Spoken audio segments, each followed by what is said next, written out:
Good evening. Our birthday girl, Miss Madeline Scales Harris, has our prayer this evening, and I'm sure as she leads us in prayer, you'll want to silently sing to yourself happy birthday for her. And we certainly are proud and honored to have her on the council, and certainly proud of her birthday today. And she will also lead us in the pledge. So, Ms. Harris, if you will. Thank you. May we bow our heads, please. Dear Heavenly Father, we come to you just as humble as we know how, just to say thank you, Lord, for blessing us to see this a day that we don't deserve. But, Lord, we just come just saying thank you. And I want to personally thank you for seeing 6-0, Lord. So a lot of people can't brag about that, Lord. And I just thank you so much. And, Lord, I thank you that we live in a city where we have harmony, peace, and understanding, Lord. We pray for the ones that are on foreign soil right now fighting for us just to be free. And, Lord, we pray for the sick, shut-in, and the bereaved. And, Lord, we ask that you move in the midst of us tonight as we make decisions that will affect our city. This is our prayer we ask in your humble Son's name. Amen. Amen. I pledge allegiance to the flag of the United States of America and to the republic for which it stands, one nation under God, indivisible, with liberty and justice for all. Good evening and welcome to Murfreesboro City Council, August 30th, 2012, and good luck to the Blue Raiders tonight as they take on the Poor Relations from McNeese State. They're already up 3-0.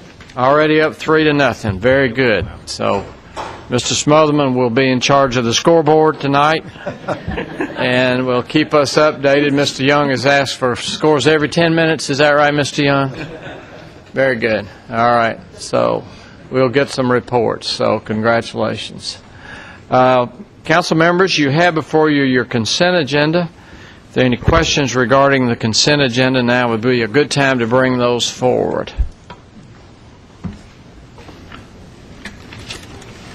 If not, is there a motion we accept the consent agenda?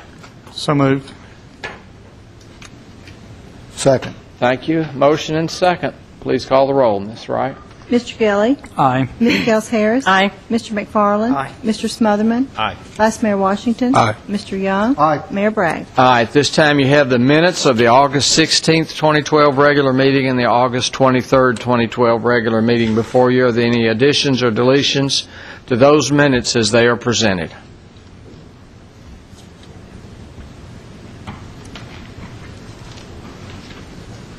So moved. Second. Motion and second. Please call the roll. Mr. Gelly. Aye. Ms. Gels Harris. Aye. Mr. McFarland. Aye. Mr. Smotherman. Aye. Vice Mayor Washington. Aye. Mr. Young. Aye. Mayor Bragg. Aye. At this time, we'll consider for passage on third and final reading an ordinance to amend the ordinance which adopted the fiscal year 2012-2013 budget by amending page 1 of the Exhibit A to the said ordinance. Move for passage on third reading. So moved.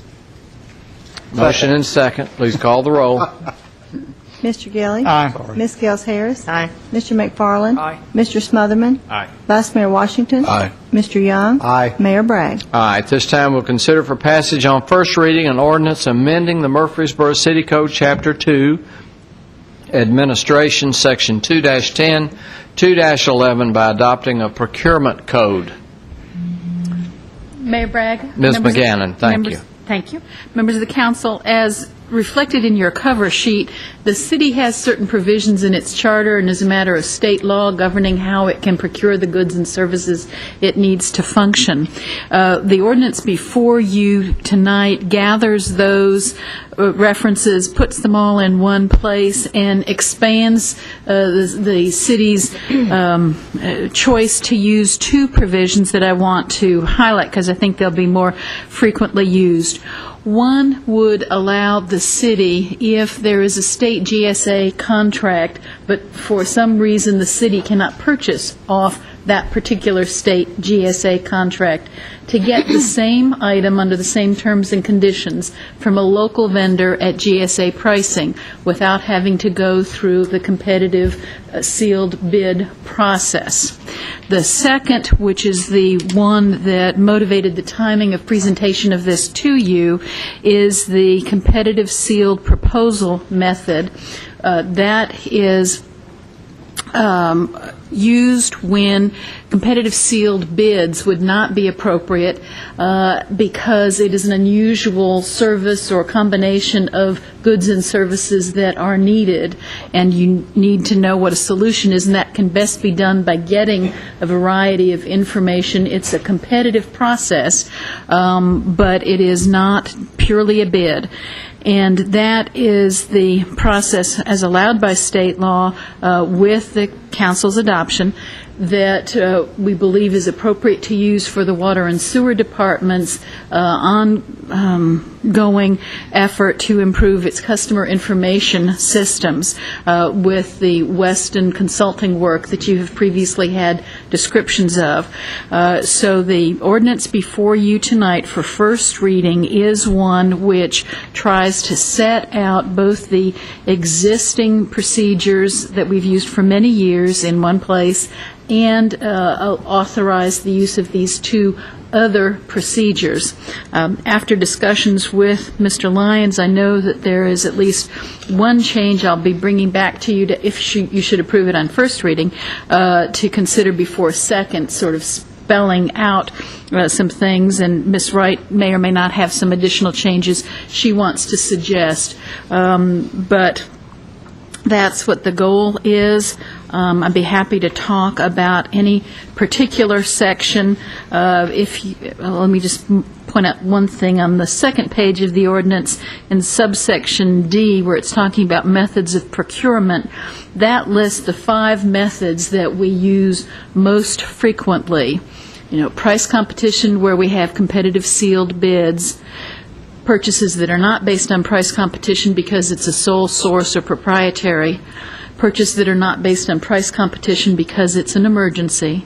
Purchases that are based on competitive sealed proposals, that's the newer method that I described to you a moment ago, and purchases of services from a professional. There are a number of provisions specified in E talking about price competition that doesn't require competitive sealed bids because somebody else has already gone through the competitive process. That includes such things as buying off the state GSA bid list or purchasing from a competitively bid contract of another local government or the cooperative purchasing agreements that you've approved by resolution in the past. So those are the highlights, and we would ask your approval both of this on first reading, and if you should choose to give that approval, that you would specifically authorize with a second motion the Water and Sewer Department to use this new method of competitive sealed proposals for the CIS system procurement. All right, any questions from Ms. McGannon regarding this ordinance?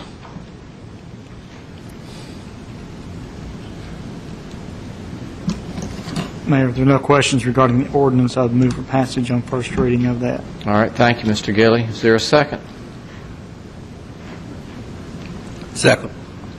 All right, you have a motion and a second on first reading. Are there any questions regarding the motion? If not, please call the roll, Ms. Wright. Mr. Gilly. Aye. Ms. Gels Harris. Aye. Mr. McFarland. Mr. Smotherman. Aye. Vice Mayor Washington. Aye. Mr. Young. Aye. Mayor Bragg. Aye. This time we'll consider recommendations of the city attorney with regards to the use of competitive seal proposal procurement method for customer information system, CIS, for the Murfreesboro Water and Sewer Department. Do you have any other comments, Ms. McGannon? No, sir. The Water and Sewer Department and their consultant, Weston, and I all believe this is the way to go. So does this limit them to only this CIS system under this procurement, or they?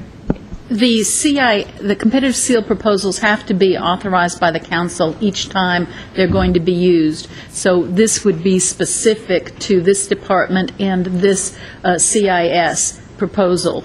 We don't anticipate this will be the only time it will be used, but we'll come back to you each time. Each time. In future, we may well include it as a consent agenda item, but because it is, while the ordinance is still pending, and the first time, we wanted to discuss it with you specifically. Very good. Any questions of Ms. McGannon regarding allowing the Water and Sewer Department to use this method for their customer information system? If not, is there a motion? Move for approval. Second. Thank you. Please call the roll, Ms. Wright. Mr. Gilly. Aye. Ms. Gels Harris. Aye. Mr. McFarland. Aye. Mr. Smotherman. Aye. Vice Mayor Washington. Aye. Mr. Young. Aye. Mayor Bragg. All right, at this time, we'll consider recommendations of the Transportation Director regarding a contract with Neil Schaefer for the Bradeville Pike design and a presentation regarding proposed Rover route changes. Good evening, Mayor Bragg and members of council. Start off with item A, and that is the contract between the City of Murfreesboro and Neil Schaefer for design services associated with the improvements of Bradeville Pike. That would be the section between Southeast Broad Street and Rutherford Boulevard. As we discussed in the past, Bradeville Pike is just an old state route and it's generally described as a rural standard two-lane minor arterials, no shoulder, roadside ditching, sitting in a 50 to 60 foot right-of-way that varies up and down the roadway. The project that we're proposing entails widening of Bradeville Pike to 3 vehicular lanes plus the bike lanes. Would also be a more urban standard street with curb and gutters and sidewalks, meant to address some of the operational issues and certainly address safety concerns in the area. The council previously approved a contract with the Department of Transportation in November of 2011 for the funding for this project. And I would remind you that that is a funding contract wherein we are partnering with the Department of Transportation. The city's liability in providing some of their federal funding allocation plus a local match to that is capped at approximately $1.8 million, with the remainder of the cost being picked up through the Department of Transportation. This project has been studied a long time. It's contained in several documents, including the Metropolitan Planning Organization's Regional Transportation Plan, the Transportation Improvement Program, which is the capital budget for the Metropolitan Planning Organization. It's also contained in the City of Murfreesboro's 2025 Major Thoroughfare Plan and our newly adopted CIP. With that presentation, I'd recommend approval of the contract between the City of Murfreesboro and Neil Schaefer in the amount of $999,833.84 for the design services associated with this project. Be happy to answer any questions you may have. Were there any local firms that could have done this design? Certainly, there were local firms that could have done the design. In fact, some of the local firms did respond to the request for a proposal. Keep in mind that when you use the state and federal funds, you have to go through a very different process than we do locally. We have to advertise for letters of intent, shortlist the firms based on the qualifications, and then select a firm. This is done by a consultant evaluation committee made up of staff members. And so it is totally a qualifications-based selection based on the proposals that are turned in by the design firms. Was it close? In this case, it wasn't as close as it has been in the others. In fact, depending on the composition of the firms and so forth, we have had people selected, local firms, certainly, that have done some of the state and federal work. For instance, Middle Tennessee Boulevard is being done by a local firm under the same selection process. I'm sure Neil Schaefer is an excellent firm. I just, feel like we have local firms that obviously need business too. And that's my comment. Any other questions regarding this contract with Neil Schaefer for Bradeville Pike? Mr. McFarland? Mr. Richardson, I understand that the staff goes through the selection process, but if we've had local firms that we feel like have done a good job on the road projects that we have, is there not a reason to think that they would do a good job on these type of projects as well? Number one, in a qualifications-based proposal, it is the relative proposal and performance of the firms themselves. and the composition or the lead firm that proposed on this had not, in fact, ever been involved in a federally or federally funded project, and as such has not been a firm that we have used in undertaking a project of this nature. And keep in mind that when we're dealing with these projects, these aren't as much, unfortunately, design issues as they are process issues. You have to be extremely familiar with the state and federal processes to undertake these. Any other questions?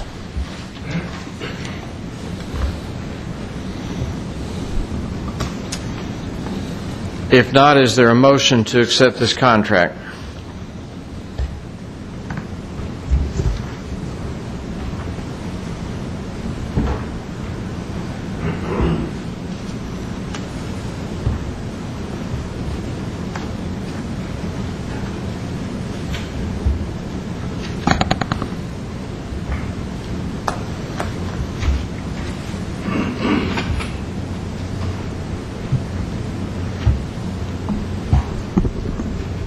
Mayor, if it's helpful, we could share with you some more information about the evaluation process.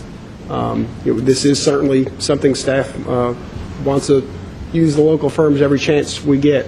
In this particular case, however, the local firm did not submit as competitive a proposal, but we'll be glad to share with you some more of that information if that would be helpful before you make a decision.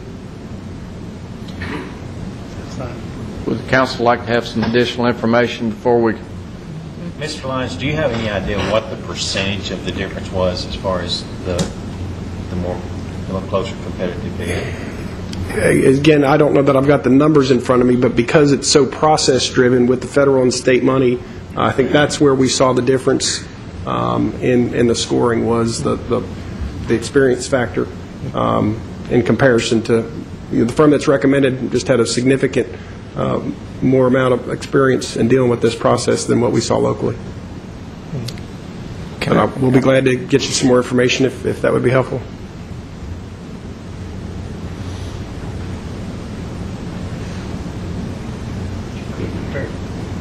Couldn't hurt.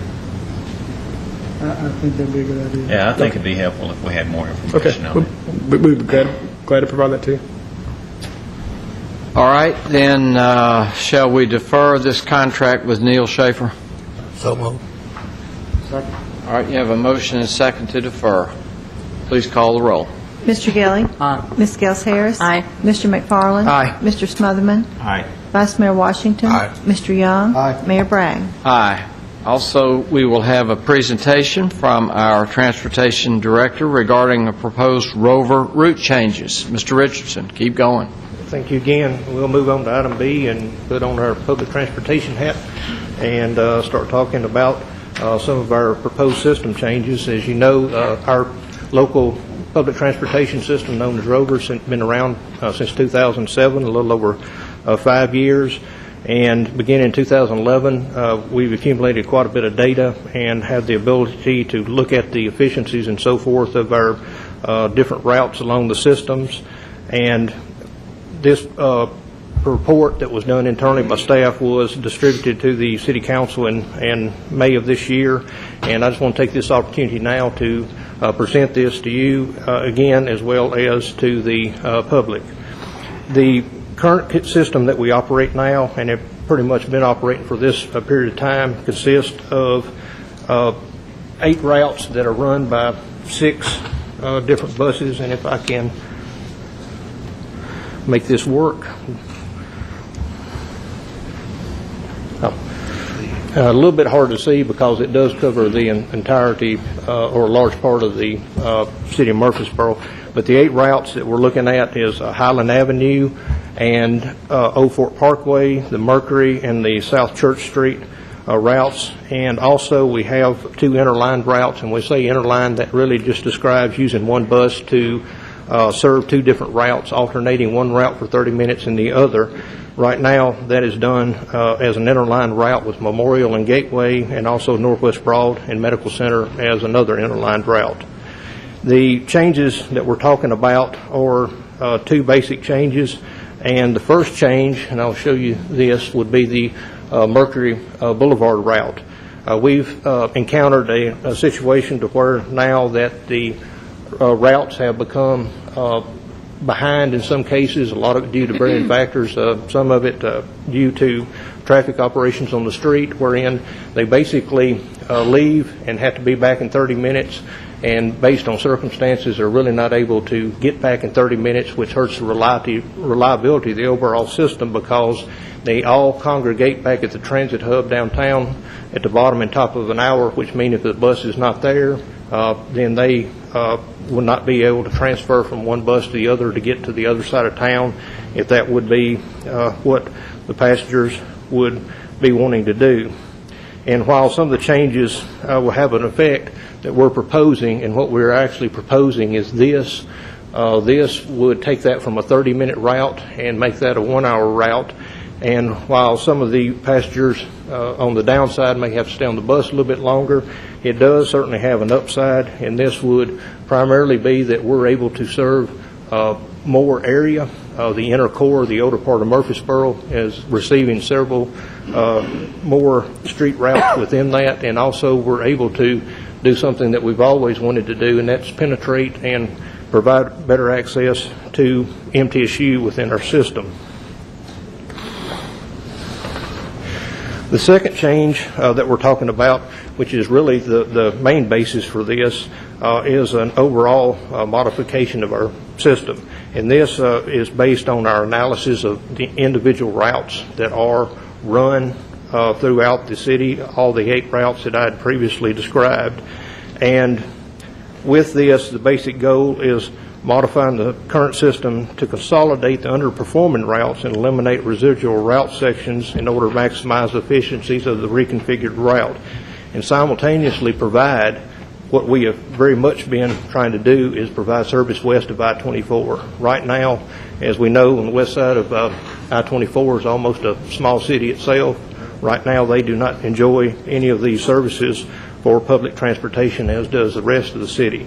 There's also been some changes in that area, and one very substantial change that we have a lot of requests for is the Social Security office moved to that side of town, and the passengers are needing service to be able to get to that. And I'm not going to go into the whole report. It's a fairly long report, and it's a little hard to read, but some of the highlights is that in looking at the routes, the non-interline routes are the ones that operate 30 minutes and come back and do not share another route. The Highland, Old Fort, Mercury, and South Church, they make up 75% of the total system ridership. And the other 4 routes, the ones that serve Medical Center, Gateway, and Memorial and Northwest Broad, while they're 50% of the total routes, they only make up 25% of the ridership. So, and I want to show you the 4th slide, if I may. And that is the proposed rerouting. And what that does is we maintain the first 4 routes that we talked about, Highland, Old Fort, Mercury, and South Church. But what we do now is provide a route west of I-24. We're able to do that by eliminating the Northwest Broad Street route and consolidating the operations on the Medical Center Parkway and the Gateway route. When we say we're eliminating Northwest Broad Street, quite frankly, we're only eliminating a very small segment along Northfield Boulevard, because the Northwest Broad Street route is also being served contiguously with Memorial Boulevard on the east side and the Medical Center route on the west side. So by consolidating the routes and eliminating that one, that basically frees up one bus to serve the entire area west of I-24, Case and Lane, and St. Andrews, and this would be done at basically no additional cost for the service expansion. So that's something that we're really trying to achieve, and we're trying to get our numbers up to where we can have better passengers per revenue hour type ratios on some of these routes. Some of the routes have fairly low numbers, and I can share some with you. For instance, Medical Center route as it stands now has an average daily ridership of 29 passengers. Contrast that with our highest route, which is Mercury, which we were talking about changing.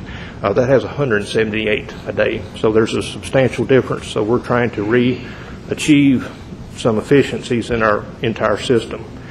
As I noted, this would be substantially cost and revenue neutral, and we are presenting this evening for your information, and would be more than happy to answer any questions you may have. I do have one other slide that makes it a little bit easier. That is a side-by-side of the existing, so it provides a little spatial relationship between the two systems and does denote how much area that we are picking up west of I-24. With that, be glad to answer any questions you may have. Any questions for Mr. Richardson? I know you've spent a lot of time on this. How long has it been since you had changed the routes previously? The routes are pretty much substantially as they were. We've made some minor modifications over the year, but pretty substantially as they were when the system was designed back in 2007. And how long do you expect? And I worry about this hour route over in the traditional, when you have high ridership and you have longer times. Yeah. I know you'll reevaluate probably within 6 months to kind of get some idea, or it may be you may feel a fire before that. Well, in our data capture setup to where we can analyze these, all the data is input every single day for all the ridership, and we track and graph that and look at our ratios on the passengers revenue mile per revenue hour and those kind of things.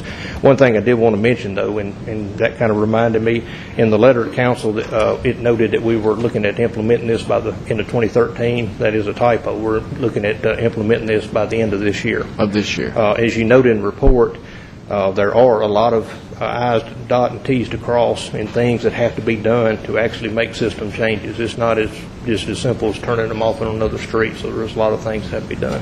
And the reason you went to the hour route on the east side of the square was basically to maintain the no change in the cost. Is that correct? Well, on the you talking about the Mercury route that we right? Okay. Well, the main reason is that it got to a point where we could no longer run it as a 30-minute route because we couldn't get back to the other 30 minutes. But to split it between the north side, for instance, and the south side would not have been revenue neutral. Is that correct?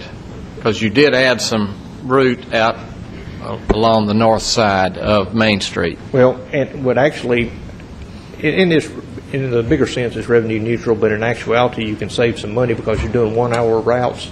You run less routes per day, even though it's more miles, so the total mileage per day is actually less with the 1 hour route than it is with the 30-minute routes. Okay. All right. I appreciate all that, the work and the effort that went into it, and I know you're trying to provide better service across the community, and I can appreciate that. Well, and thank you. Any other questions, Mr. Richardson? As he's said many times before, I'm sure there are a lot of people who use Rover who've got his number, and if they need and sense a change, they'll get in touch with him. We get many calls a day. That's what and I are glad to take those. All right. We don't need a recommendation or a vote on this, so I thank you very much, Mr. Richardson, for making this presentation and kind of keeping us abreast of what's going on there. Thank you all. Thanks very much. This time we'll consider recommendations of the city engineer with regards to state grants for a proposed Metal Max facility. Adopt a resolution authorizing the submittal of certifications relative to Fast Track Infrastructure Development Program funds. Adopt a resolution requesting assistance from the Tennessee Department of Transportation for roadway improvements associated with the development of the Metal Max LLC site, and contract with Leanne Cox for administration of Fast Track Infrastructure Development Grant for Metal Max LLC infrastructure improvements adjacent to South Rutherford Boulevard near the CSX Railroad. Welcome, Mr. City Engineer, Mr. Griffin. Thank you, Mayor. You did such a good job with the introduction. I feel like asking for any questions. But, we may be able to get through this fairly quickly. Excellent, excellent. Metal Max is proposing to construct a larger manufacturing facility for their operations in the city. We've attached, their proposed site is located along South Rutherford Boulevard near the CSX Railroad tracks. We have attached a site location map and also an infrastructure site map for your use. Meadowmax is proposing an industrial access road from South Rutherford Boulevard to their planned facility. Subsequently, Meadowmax has requested that the city apply for 2 grants from the state of Tennessee to assist with the cost of constructing the access road and associated utilities. Both the Fast Track Infrastructure Development Program and the State Industrial Access Program grants provide funding to assist the infrastructure costs to businesses in Tennessee. The city has most recently been successful with receiving funds from one or both of these grants for the NHK seating facility and the Amazon Fulfillment Center on Joe B. Jackson Parkway. The following information on each grant and a recommendation to approve 2 resolutions authorizing the mayor and/or city manager to submit the applications and approval for a contract administration grant. As you mentioned, as an item for the agenda tonight, it is recommended that the City Council approve Resolution 12-R-18 authorizing the submittal of certifications for a fast-track infrastructure grant. I've included quite a bit of information on the fast-track program and its eligible expenses. As we mentioned or as discussed, the project will be funded by the grant and the match provided by the developer and/or owner of the facility. Although there are no direct expenditures by the city, staff will be responsible for the grant reporting and staff support. This is consistent with both the NHK and Amazon Fulfillment Center grants that you approved last year. Staff recommends approval of the resolution, which authorizes the mayor and/or city manager to sign the certifications necessary that's relative to the fast-track funds. The first item is for the fast-track funds themselves, and I'll be happy to answer any questions regarding them. Any questions for Mr. Griffith?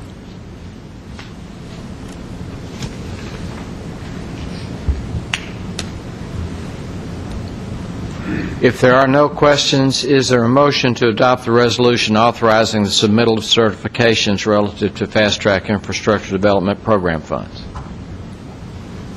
So moved. Second. Motion and second. Please call the roll. Mr. Gilly. Aye. Ms. Scales Harris. Aye. Mr. McFarland. Aye. Mr. Smotherman. Aye. Vice Mayor Washington. Aye. Mr. Young. Aye. Mayor Bragg. Aye. Then is there a motion to adopt a resolution requesting assistance from TDOT for roadway improvements associated with the development of Meadowmax LLC site? So moved. Second. Motion and second. Please call the roll. Mr. Gilly. Aye. Ms. Scales Harris. Aye. Mr. McFarland. Aye. Mr. Smotherman. Aye. Vice Mayor Washington. Aye. Mr. Young. Aye. Mayor Bragg. Aye. And then we have is there a motion to accept a contract with Leanne Cox for administration of the Fast Track Infrastructure Development Grant for Meadowmax LLC? So moved. Second. Motion and second. Please call the roll. Mr. Gilly. Aye. Ms. Scales Harris. Aye. Mr. McFarland. Aye. Mr. Smotherman. Aye. Vice Mayor Washington. Aye. Mr. Young. Aye. Mayor Bragg. Aye. Thank you, sir. Thank you, Mr. Griffith. I'm assuming, Ms. McGannon, or I'm not sure it's Mr. Adelite here, that this area is in the city. It's already been annexed? Yes, sir. And then the part of it that's outside there is still in the county. Is that correct? Okay, thank you. All right, this time we'll consider approval of the master plan amendments for the proposed Murfreesboro Municipal Airport 2012 Airport Layout Plan. All right, council members, you have had this plan before you. These would be amendments from the last plan that you would be accepting into the 2012 airport layout plan. I have a few comments, Mayor. Yes, Ms. Harris. Thank you.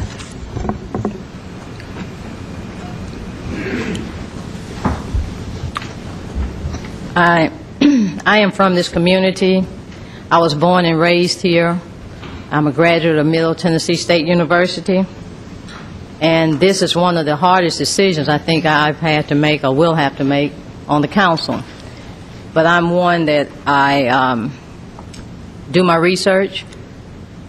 And at the public hearing last week, the number one reason given to us as council members was for the extension of the runway was safety.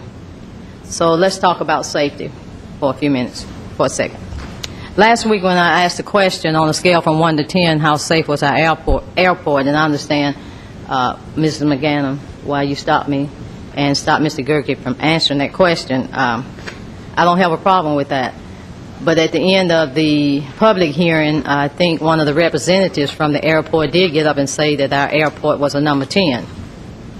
I don't know if it is or not, but I do know in listening to the various people that spoke last week, they talked about some of the accolades that our airport has received regarding safety, and several rewards have been given for safety.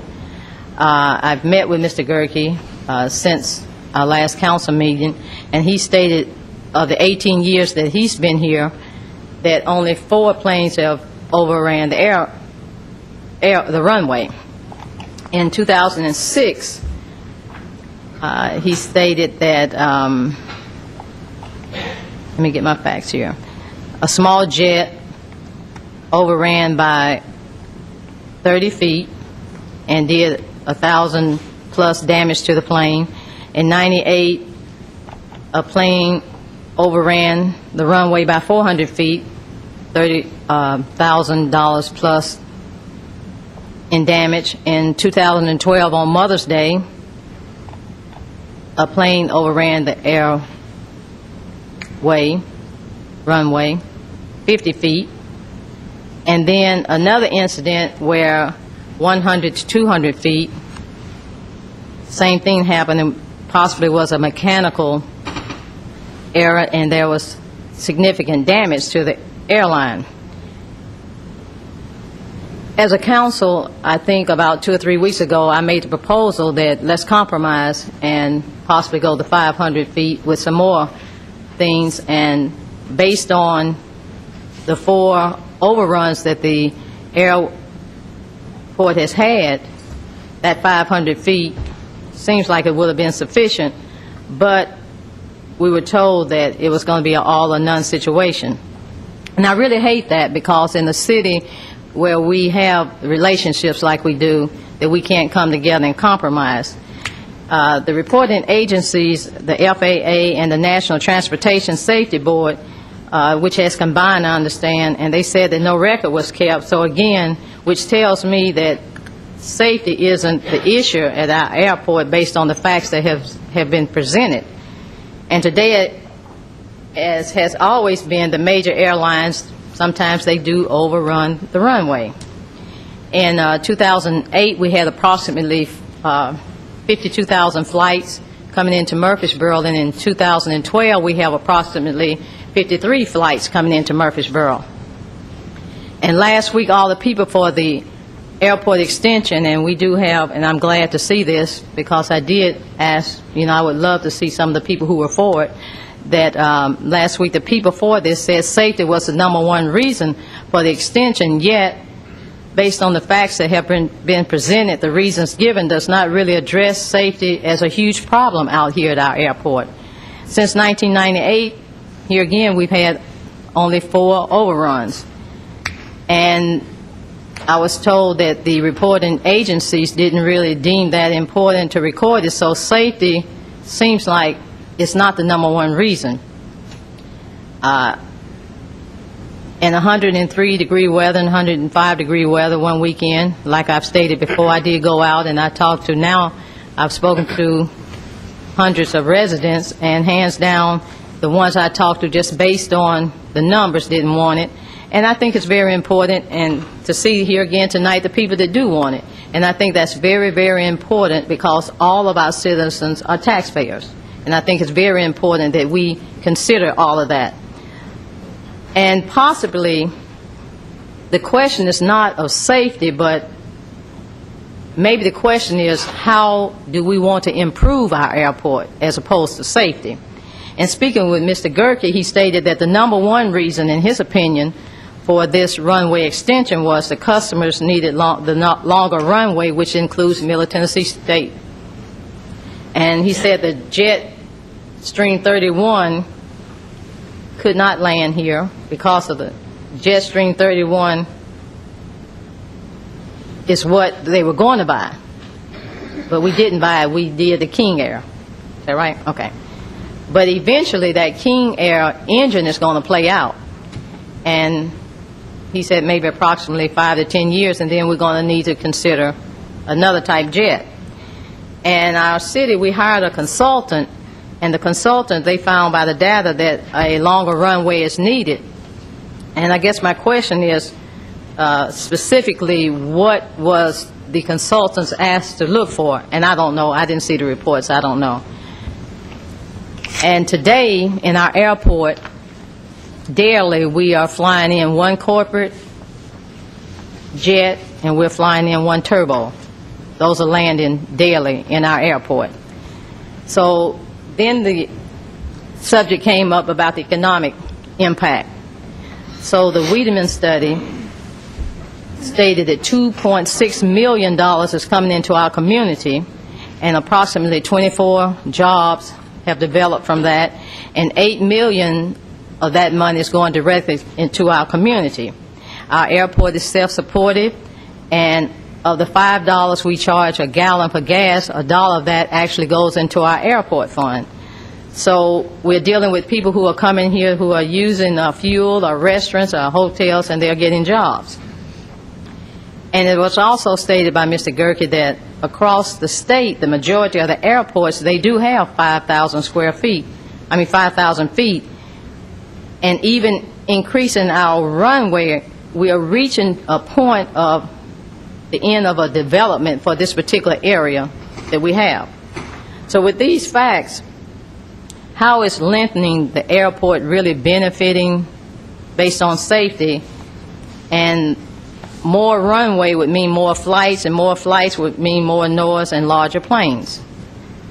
And this is just what I'm gathering from everything that I've researched. And it's a fact that we can only land one plane at a time, and how is one runway by increasing 1,000 feet going to help our economy? And again, I've done my research. This is a hard decision, and I have consulted some pilots that I would put not only up against the pilots in Murfreesboro, I would put these pilots up against any pilots in the United States. And whatever way I vote tonight, I'm going to vote on the facts that I've received. And again, I really hate the fact that as a city growing like we're growing, that we cannot, it's an all or none deal. I really hate that. I just wanted to voice my opinion before I cast my vote. Thank you. Anyone else? Mayor, a couple of comments. First, I agree with Ms. Harris that I wish there was some compromise to be had. I think the neighbors would be able to live with that, but apparently that's not an option. Second, having discussed this with Ms. McGann, I want to bring to the attention of the public that back in the spring, after we'd already been through one public hearing with the Planning Commission, I was presented with the petition. It was here last week in opposition to the runway, which I did sign that, and I will disclose that, but I do not think that is any problem with me voting on this issue tonight. Let me take my stab.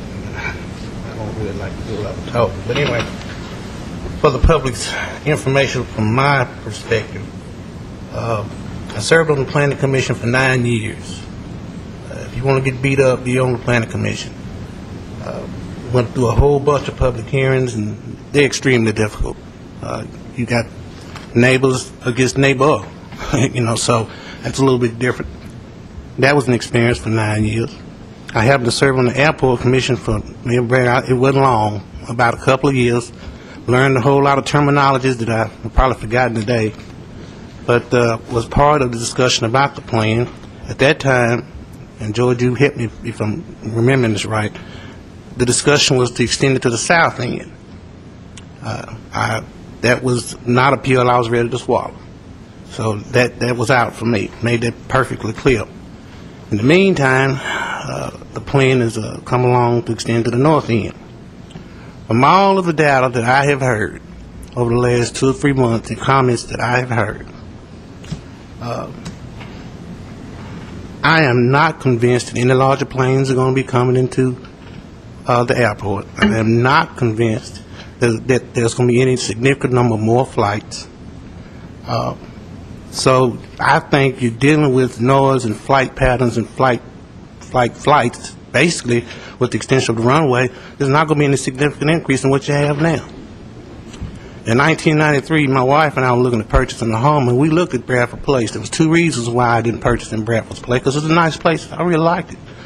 One happened to be the airport. I chose not to live in that area, to be to have to deal with some things that I had it was a fear of mine. No, I didn't know, but I said, no, I don't want to change it. So we looked elsewhere. So I made that choice.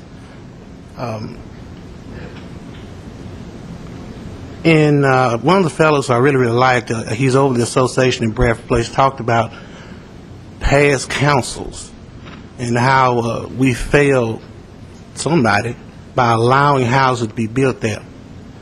Well, I'm not a lawyer, Ms. McGannon, but when you start telling me as a property owner that I can't sell my property or an heir just because of the airport, you basically took my land, and I want to be reimbursed. So somewhere along the way, evidently it was decided to let the market do what the market does and leave the decision to move in those areas to the person that moved that. The only real heartache I have is about the curfew. Chad and I have talked about that. He's explained to me, and I want him to do it one more time, explain why there's a difficulty setting up a curfew, because I told y'all I don't get it, but it is what it is. Chad.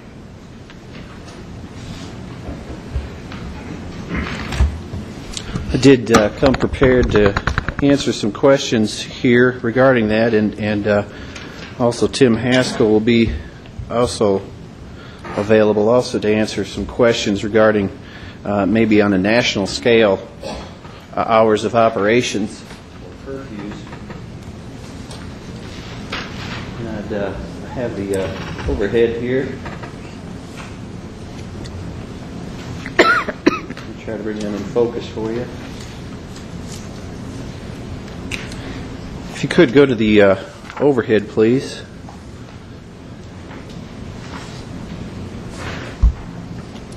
When we have an airport, kind of like with Dana, we have to, most of our airport is funded through federal and state grants, and with that come grants assurances. So implementation of curfews is prohibited by our federal and state regulations and grant assurances. The curfews are mostly voluntary across the United States and apply only to the airlines. The types of aircraft that we have coming into our airport even can come into those airports. Curfews are only approved in extreme circumstances. One of the examples is an airport that's in Colorado. It's surrounded by mountains, so they do the curfew because at night you couldn't see the mountains. The Murfreesboro Airport does not qualify for implementation of the curfew. We could spend a lot of time and a lot of studies on that, but in the end we just don't have the operations that qualify us for curfew. None of the general aviation airports in the state have a curfew. I don't believe any of the airports in the state have any type of curfew. All right. My last comment is, I guess, growth. For some folks, a lot of people, the growth here has been a real opportunity for a lot of people to move here, live here, raise their children here. But it's also a nuisance, too, because you got a whole lot of cars. But in the long run, the growth has been good for Murfreesboro and Rutherford County.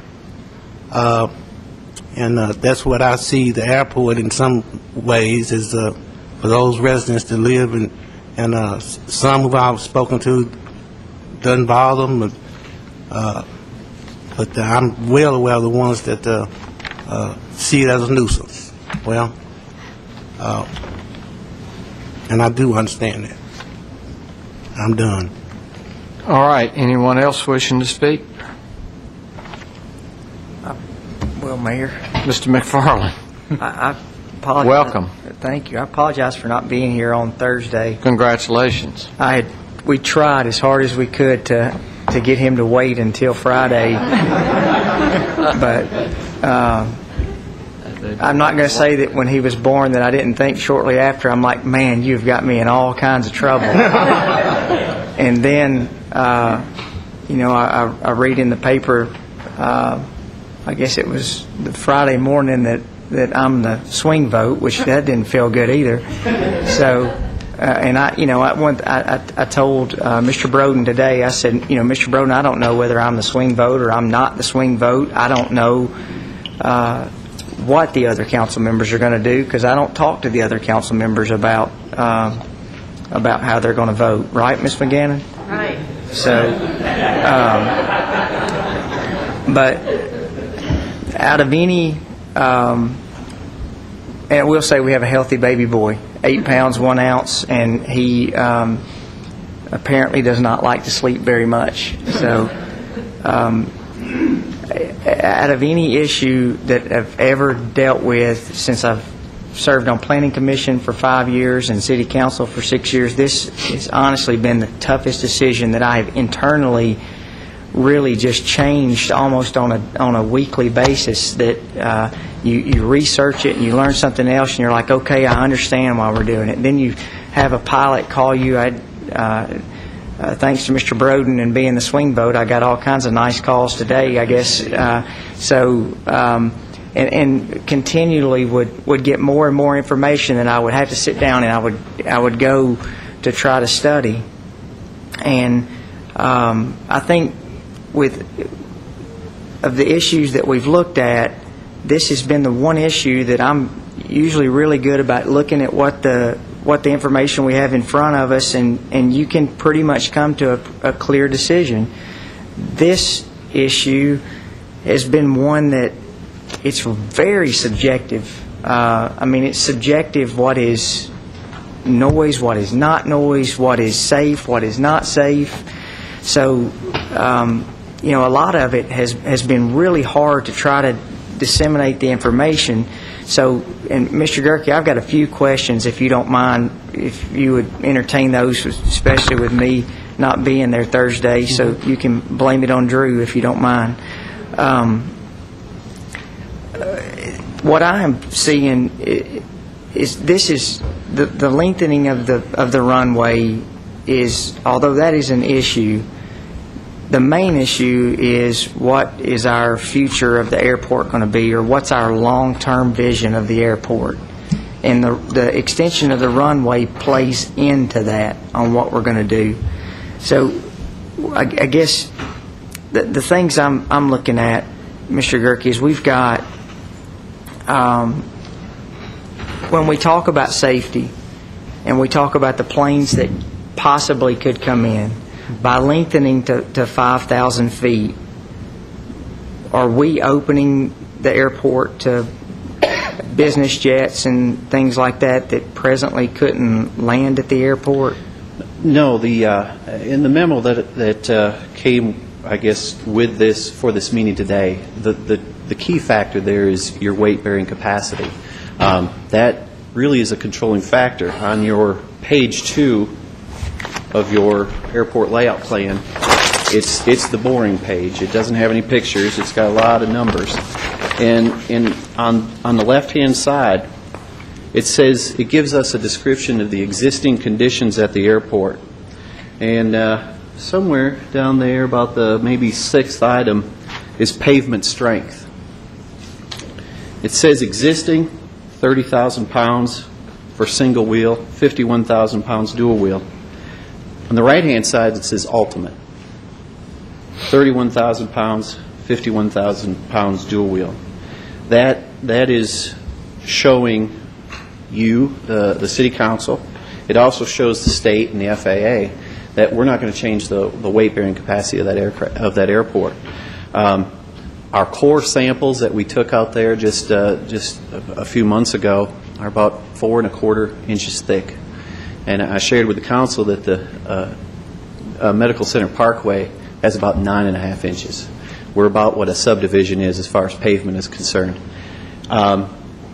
This coming summer in 2013, we're going to have to do some work out on the runway and the ramp to repair pavement, but we're not strengthening the airport.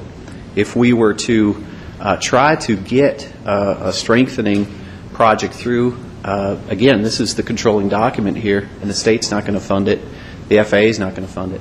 To do a weight-bearing strengthening for our airport, we'll have to go through the airport layout planning process, and to justify that would make us have to jump to another category, which we can't sustain. The separations of runway and taxiway, the dimensions of the runway protection zones at the end of the runway would substantially increase. We can't support that. So as far as coming in with larger aircraft, what we have now is what we're going to get in the future. And this is good for our community in that the type of business aircraft that are coming into our community are the small business jets, small turboprop. And those are the kind of middle management type things that we see coming in. There's a need from our customers that say they need a longer runway. MTSU, our biggest customer, is asking for that. So as far as heavier, louder, the weight-bearing capacity is the huge factor there. So, and I'm not an expert by any means, but I feel like I've learned enough the last month or so. Well, let's say, for instance, a Hawker jet. Would that could that or would that be landing it? I have to rely on my engineers here to. They're paging through while they're scratching. They're looking through all these FAA documents and trying to come up with a weight bearing of a Hawker jet. I know that in our or a Gulfstream. Right. Okay. Good. In our studies, Darren with Atkins came up with a study. We basically looked at our runway as it is today, and with the strengthening and all that, looked at our weight loads. And he added the largest single-wheel aircraft and brought it in one time a day. And then he also added the heaviest jet that we could take in right now, and it didn't hurt our runway. We still had 20 years life on that pavement. Now, he took those big those heavier aircraft that are within our weight limits. He brought in a Gulfstream 2, and he brought it only in, I believe it was once a week? Twice a week, in and out. And that substantially, just that one aircraft, the King Air, the Gulfstream 2, substantially decreased our weight, our life of our runway pavement by 10 years. So we couldn't do it.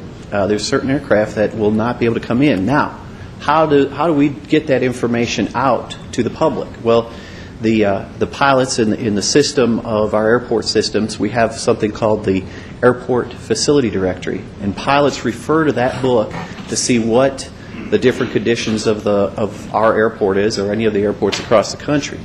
And in there, it gives what you saw on page 2, the weight-bearing capabilities there. So they'll find out if their aircraft is too heavy, they won't come in. Okay.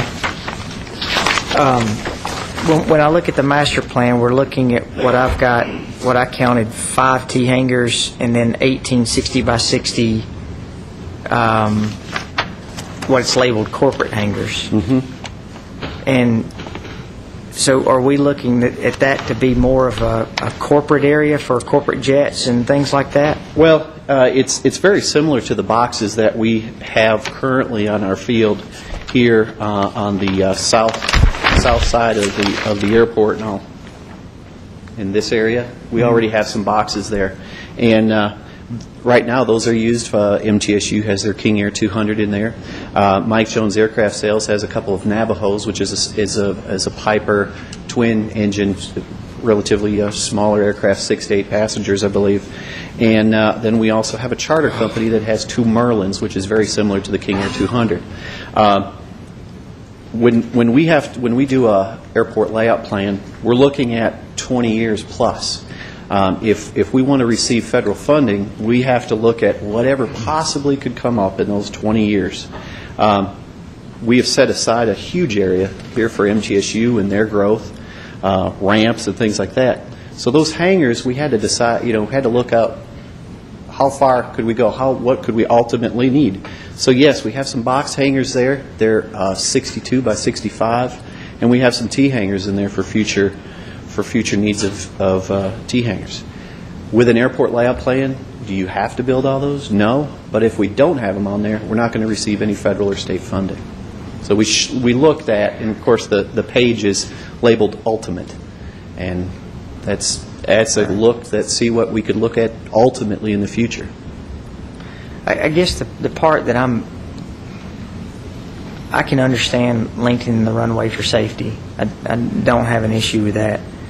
I live on the north side of town. Mm-hmm. I was out throwing baseball with my boys on Saturday, and I counted 7 commercial jets that went over my house going into Nashville. So, and those jets, I don't know what qualifies as being loud to, but you could definitely hear them go over the house or in the flight pattern headed to Smyrna. The C-130s that will land sometimes, they get pretty low. So the part that I am struggling with the most is the Navajos, your twin-engine planes, the King Airs. The part that I'm struggling with the most, and I think what the part the neighbors are struggling with the most, is jet traffic coming in to Murfreesboro or into the airport. Because once we lengthen the runway, there's no going back. I mean, we can't lengthen it to 5,000 and go back to 4,500.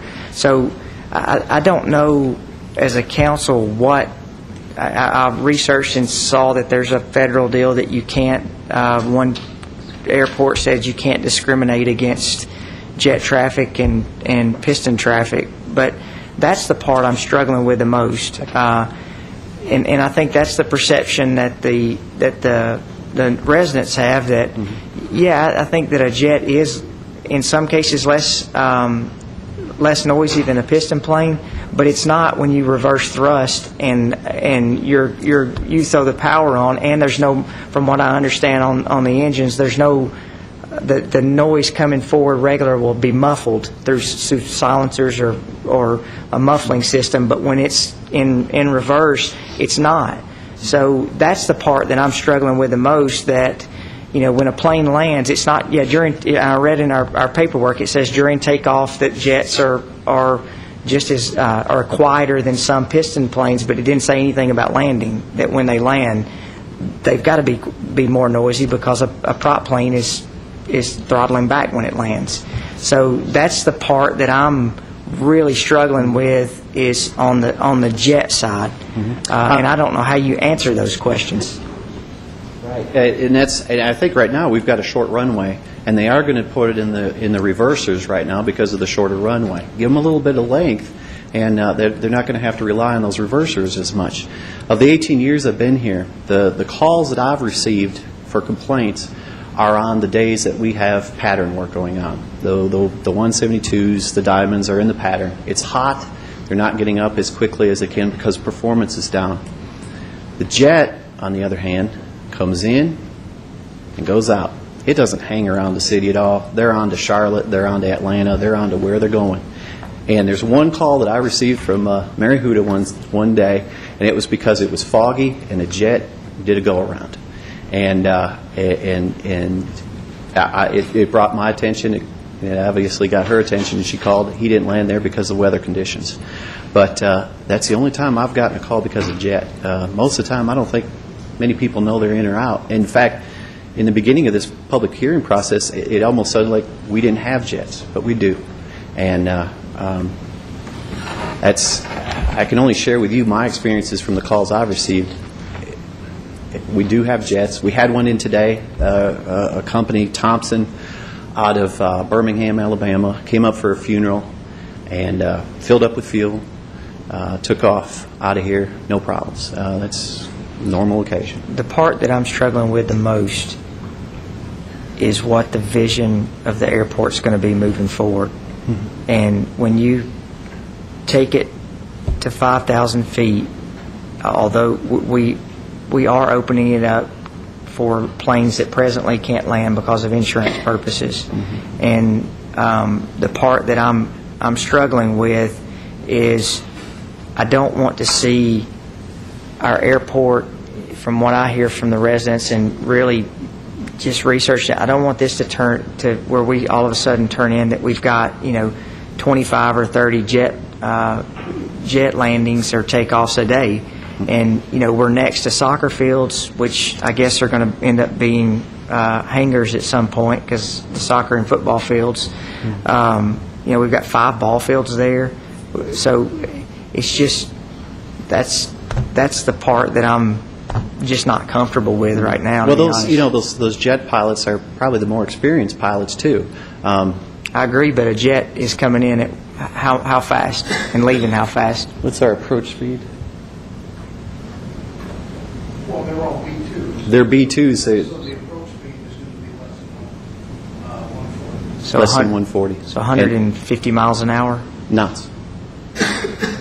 Knots. What is that in miles per hour?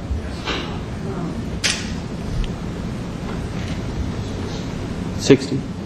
160. 160. And the planes that MTSU take off with right now, how fast do they come in? What's our approach speed? Maybe. What's our King Air? 120, 130. What's that? 120, 130. No, I'm saying that the training planes. That was the King Air? I think they come in at, I'm About not 70. Yeah, I was going to say, I'm not good at knots, but Yeah. I think they come in at 65 miles to Yeah. 70 miles an Yeah. hour. So we've got a plane that's going to be leaving double as fast as the majority of planes that take off now. So that's the part that I'm... And see, we're still staying to B2. We're still in that same category. We're not going to a faster approach speed. We're not going to a wider wingspan. We're staying in that same category. So we're within our range. But you would agree that by lengthening to 5,000 feet, we're opening it up to planes that presently can't land because of insurance purposes. Right. Not Now because- the jet stream, we've had jet streams come in and out. Corporate Flight has flown some in. It's an issue with MTSU. Their insurance provider doesn't allow it. But others do. That's the part I'm struggling with. So.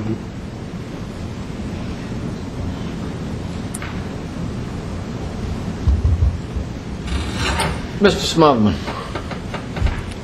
I guess I as well need to do the disclosure thing that Toby did as far as my name does appear on the petition. I think it was signed back in March in opposition to the expansion of the airport. Oddly enough, at that time, I wasn't a councilman. I didn't have a vote, according to my friends, I didn't stand much chance of ever having a vote. And But although they said they would support me, they just didn't think that a guy could win on a $1,000 campaign. And truly, I was listening to the neighborhood out there, and the neighborhood that surrounded that area had a strong feeling against the expansion and the changing of the nature of the airport. And it wasn't the fact of what was there. They didn't have a problem with it. It was the fear of the change. And certainly, I think the lengthening of the runway to 5,000 feet is probably a great idea. The only thing is, I think it may have happened 20 years too late as far as I'm concerned in my part on the council. That there was a time when there was open area out there, and it would have been nothing wrong with extending the runway. Now that the area has developed into what it is, which is a residential area, we're kind of doing it in the wrong order, I think. And the way the airport's set up right now, I think in the last almost million flights that have come and gone, in 18 years, we've had 4 excursions that left the runway. If we could guarantee of the next million flights that we would have no injuries in the same situation, we'd be pretty happy with that, I think. So truthfully, I mean, we've won awards for being a safe airport. I still personally think we have a very safe airport. The fact that there's no room for compromise makes it difficult to make what I feel is a fair decision on this, because there's nobody up here, and I know one of the statements made was that if somebody got hurt or killed out there, the blood would be on our hands, basically. And that's just not true, because pilots know there's a risk when they get in an airplane, just like I know there's a risk when I throw my leg over a motorcycle. That there's risk that you're taking just in the nature of what you're doing.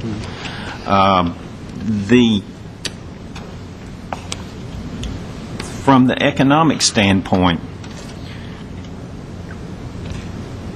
Franklin, I think, would be a good example of a town that's close by, has basically no airport, and has done an extremely good job of attracting corporate offices.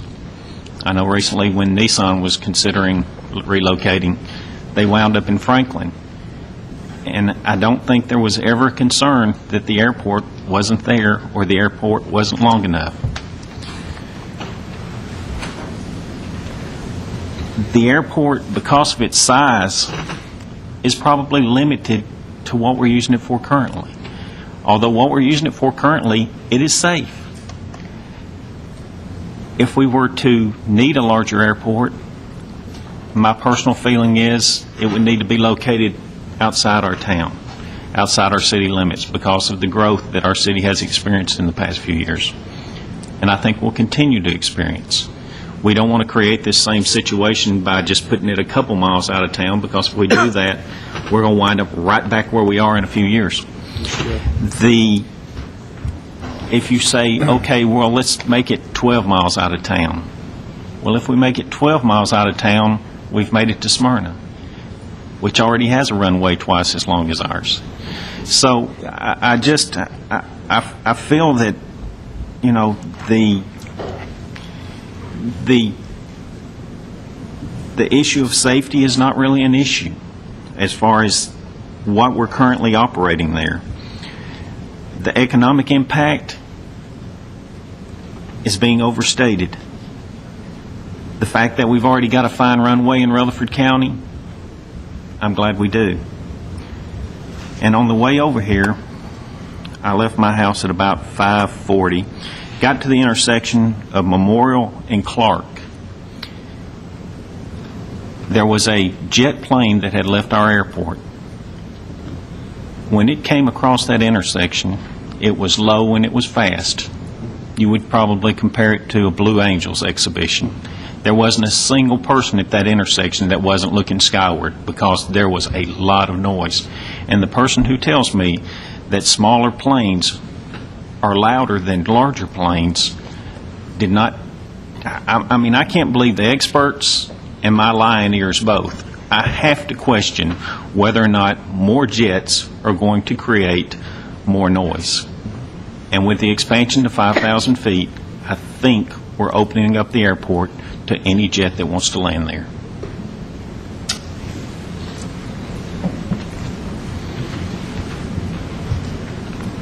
Thank you, Mr. Smotherman. Anyone else wishing to speak?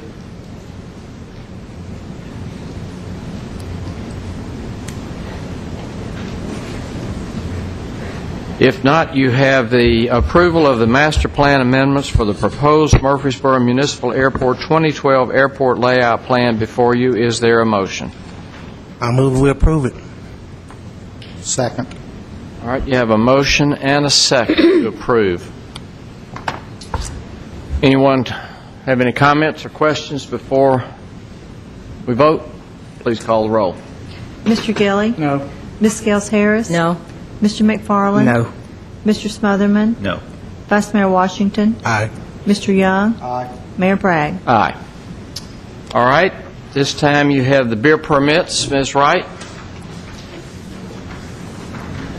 Mayor, we have 3 tonight. We have a convenience store that has changed ownership at 4125 Manson Pike. It has met all of our requirements.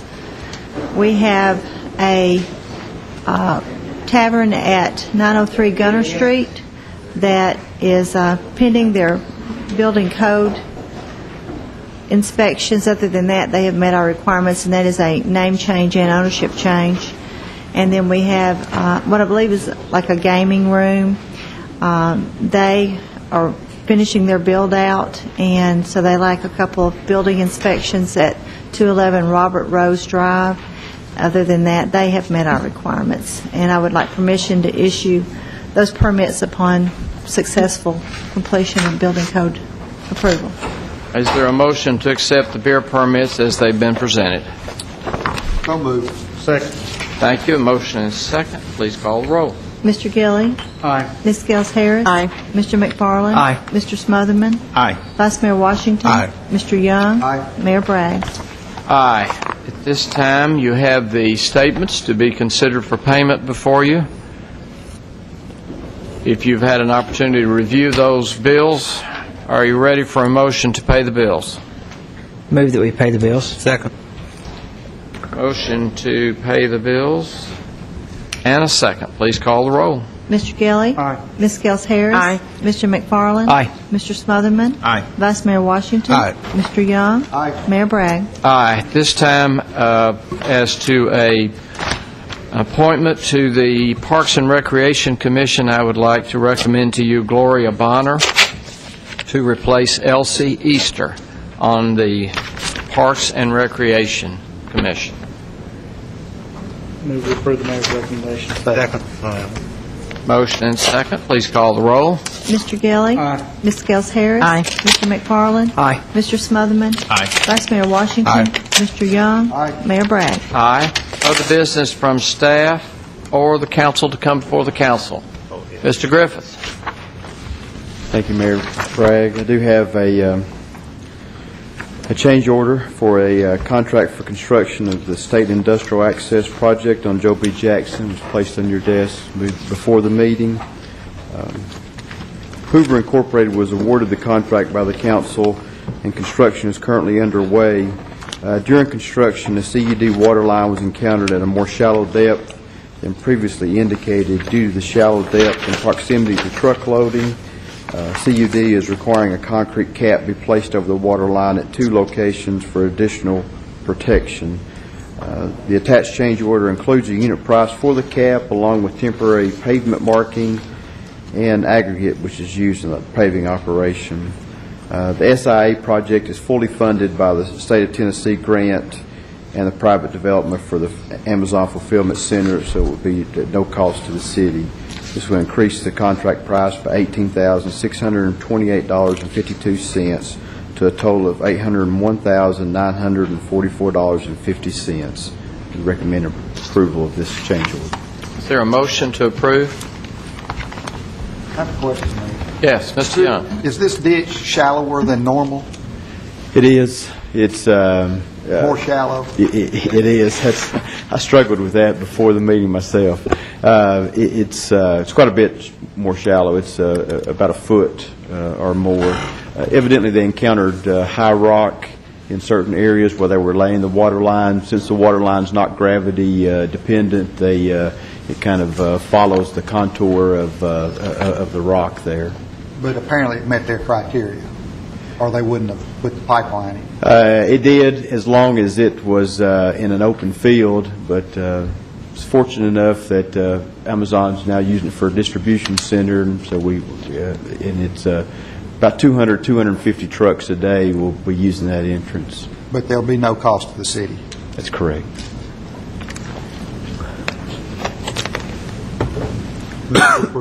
Second. All right, you have a motion and second.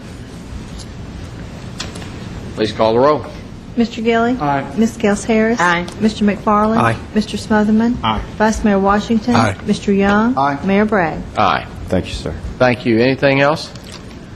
I would remind the council that since 2002, we have reviewed the performance of the city manager, and it is time, once again, even though we review his performance, I think, on at least a weekly basis and maybe on a daily and sometimes an hourly basis, we have used an evaluation form in previous years that you have approved. If you are interested in changing that form or changing the way we evaluate or doing something else on the performance evaluation for the city manager, please let me know. I will send this out to you so you'll have a chance to review it and ask you to tell me your wishes as to the performance evaluation for our city manager. And then once I get that reply from you as to how you would like to do that, I'll try to set a schedule up for you so that we can do that in a public forum, usually in room 218. Any other business to come before the council at this time? If not, you're adjourned.